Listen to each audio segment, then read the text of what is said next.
Nadakip sa isinagawang joint operation ng Philippine Coast Guard at Philippine Drug Enforcement Agency ang 2 lalaki at isang babae na nahulihang may dala ng tinatayang nasa 75 kilo ng inihinalang shabu. Batay sa paunang standard drug price, sinasabing nagkakahalaga ang mga ito ng nasa 510 million pesos. Isinagawa ang naturang joint operation ng PIDEA at PCG sa May Batangas Port noong Huwebes, July 30. Naharang ng mga operatiba ang isang puting van na isinailalim sa inspeksyon. Dito nadiskubre ang 75 pakete ng puting crystalline substance na pinaniniwala ang shabu na sasailalim pa sa laboratory examination.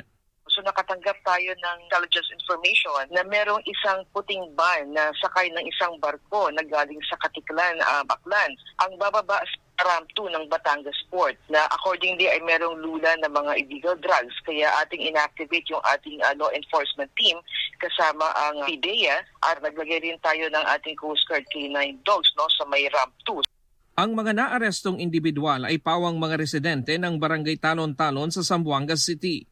Sila ay posibleng maharap sa kasong paglabag sa Section 5 Article 2 ng Comprehensive Dangerous Drug Act of 2002. Isinailalim na sa kustodiya ng PIDEA ang mga nahuling individual, maging ang mga nakumpiskang ebidensya para sa kaukulang pagsasampa ng mga kaso at disposisyon. Pinuri naman ni PCG Commandant Admiral Ronnie Hilgaban ang mga operatiba sa matagumpay na operasyon na anyay patunay ng pinaigting na kampanya laban sa iligal na droga at mas matibay na koordinasyon ng mga ahensya ng pamahalaan laban sa mga transnational crime. Ayon sa PCG, patuloy nilang pinapaigting ang pagbabantay sa mga pantalan at iba pang pangunahing entry points sa bansa upang mapigilan ang pagpasok at pagkalat ng iligal na droga.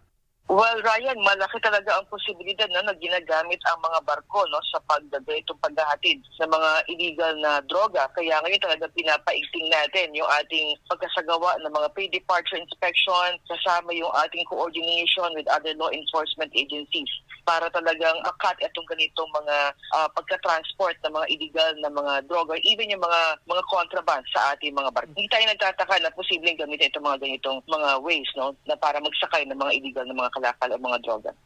Sa ngayon, ito ang pinakamalaking halaga ng shabu na nasabat ng PCG sa mga pantalan ngayong taon. Paalala din ito sa ating mga kababayan na agad magsumbong sa kanilang tanggapan ang sinumang may impormasyon sa mga ilegal na kontrabando na idinadaan sa mga pantalan.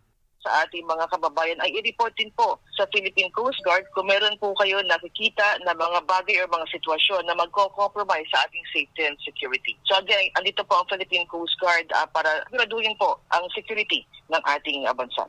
Meron na ring itip o isumbong na programa ang PCG kung saan nagpakalat sila ng mga posters sa mga pantalan, terminal at mga barko na may mga contact numbers kung saan pwedeng i-report ng mga pasahero kung may nakita sila na mga kahinahinala na mga tao at kargamento sa mga pantalan. Ryan Lacanlale, UNTV News and Rescue. Diyos ang aming sandigan, serbisyo publiko ang aming pinahahalagahan.